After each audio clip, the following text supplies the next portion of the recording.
Salty Badger arriving.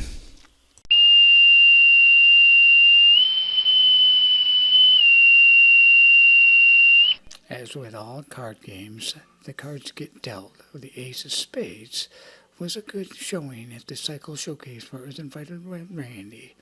Next we followed it up with an invite to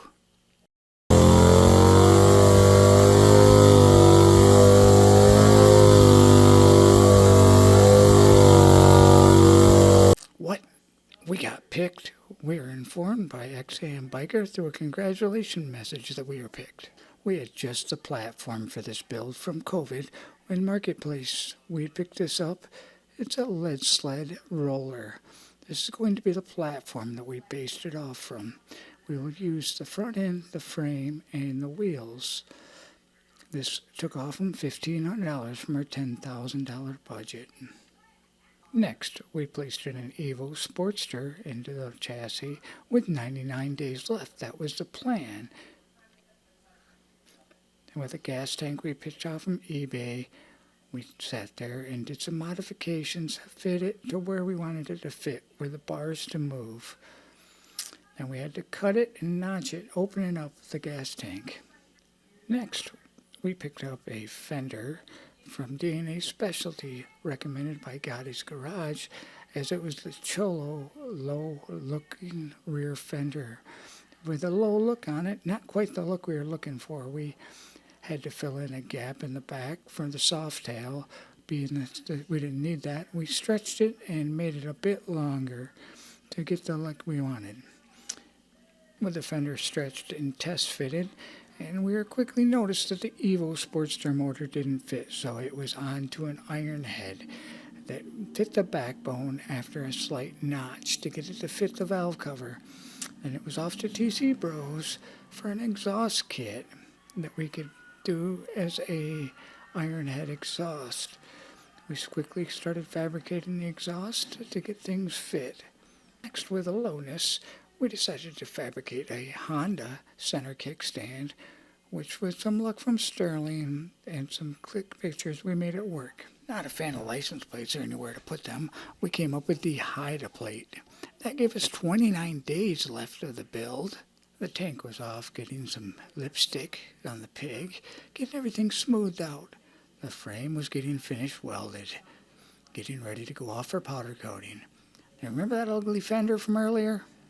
Well, with some quick work from Jim Garrett, a friend of mine, he did some skim coating on it, giving it some quick work for a short order chef. In only a couple of days, he got it straightened out.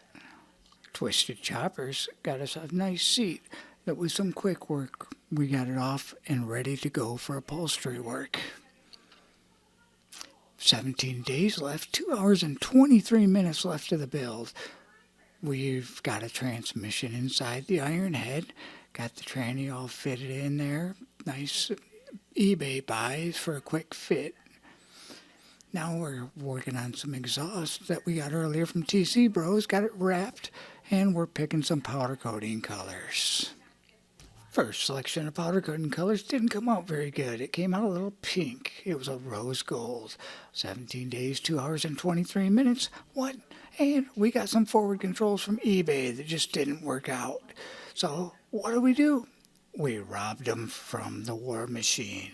After the measurements and they worked, it was pilfer them from the War Machine and off to Possum Works for some brackets.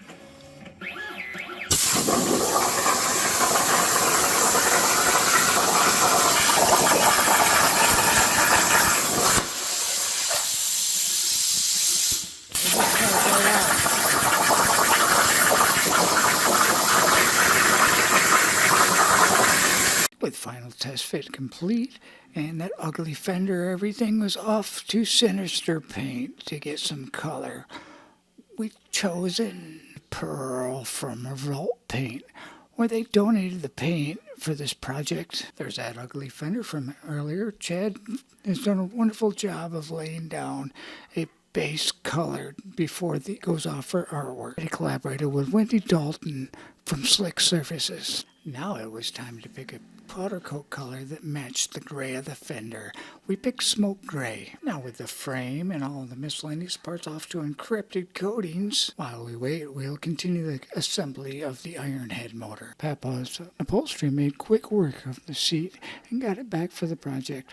We now had a seat while we waited for frame and tins. Time was not on our side. With 3 days, 6 hours, and 36 minutes left, we had a frame back from powder coat, and the motor was in the frame. Now things are starting to happen. By this time, the days are getting long, and we are all mad here. Waiting for the artwork from Chad from Finisher Paint has come back on the tins with the Mad Hatter and the rabbit from Alice in Wonderland. The Red Queen, the rear fender from Wendy from Slick Services, has also come back looking good and fitting.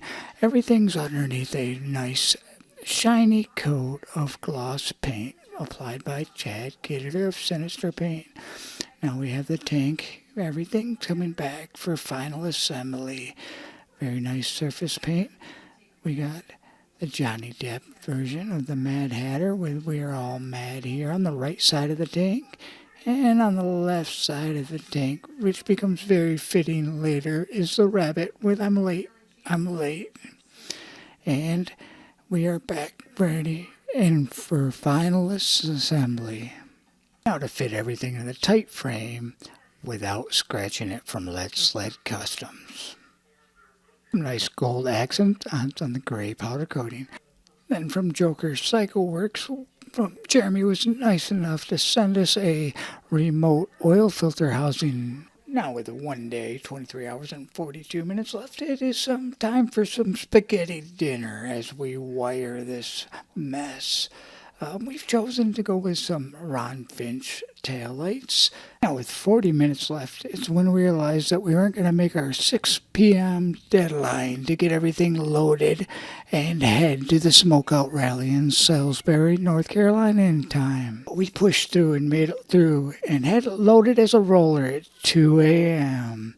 with 297 miles, 4 hours and 36 minutes, gives us a 1 o'clock arrival time for a 12 p.m. shakedown ride. Fitting for the Red Queen, I'm late for a very important date. But that was first stop and first daylight, so we snapped a quick shot of the Red Queen. Then it was offload and time for some shots for the Rowan County Fairgrounds for the Smokeout Rally, the Garage Builders Biker Build-Off, and our presentation of the Red Queen. My son and I put a lot of hard work into it. In the last 2 days, we weren't quite able to complete it. The short timeline, everything, and we put too much into it. But we were able to present a rolling, complete bike, unable to get it running due to a drain plug problem and a few other electrical issues that we will slowly work out and go through some things as we complete the build over the next couple weeks. I'll be putting some videos out of that. The headlight works, the taillights works. We don't have ignition. On Friday, we put the Red Queen in the Dave Perowitz paint show. It displayed well, but the competition was tough, but the paint glimmered from Sinister Paint in the sun. Thanks to Chris and Heather for all that they do in the motorcycle community with Cycle Source magazine and the invite to be part of this Garage Biker Build-Off 2025, and the awesome gift, a nice gold pocket compass to go with the Red Queen. How fitting. A thank you to Russell of Exile Cycles that missed his build for the Born Free. He was able to give us some technical support and quick delivery of some hand controls. And thank you to Throttle Addiction for quick delivery of parts. And also Lowbrow Custom for quick delivery and the sponsorship of the builds. Thank you to Revolt Paint for the donation of the paint. Thank you for Mr. Ron Finch of Finch's Custom Styled Cycles for some awesome taillights that were very fitting of the build. Thank you to Bulletproof Designs for the technical advice, the quick shipping on the brake bracket, and the awesome iron head hydraulic clutch. Thank you to Jeremy, a previous guest from Salty Badger's Chopper Talk, on getting me quick delivery on a oil filter, and also throwing in a nice hat. Check him out for all his swag and all his chopper gear. Huge thank you to Chad Kiddard of Sinister Paint for making quick work of some artwork and awesome paint. Daniel Apapo's upholstery shop for some quick work. Thank you to Jake of Encrypted Coding for working long hours and the weekend, even with a rework that was not his fault, to get some awesome powder coating done for the project. I'm sure that I forgot some, but thank you to everybody, my family, and most of all my wife for putting up with me during the long hours of this build. But remember, we're all mad here.